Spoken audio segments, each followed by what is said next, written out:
সেদিন ডিবি অফিসে আমাকে 32 দিন এমনি এমনি আটকে রাখে না। আমি এতদিন বলতে পারি না আজকাল স্বাধীনতা পেয়েছি বলার। আমি ঠিকমতো সেদিন ডিবি অফিস থেকে আসার পর ঠিকমতো বসতেও পারি না, অনেক কষ্ট হচ্ছে। অনেক কষ্ট করে বসে আপনাদেরকে বিষয়টা জানাচ্ছি। সেদিন সেই মানুষটা আমাকে যেইভাবে অত্যাচার করলো, আমি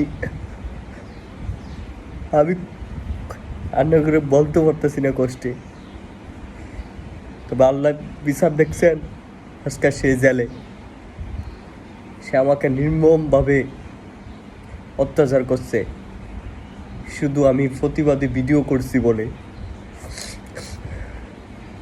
আপনারা সবাই আমার সুস্থতার জন্য দোয়া করবেন, আর ওই যেন জেলে পচে।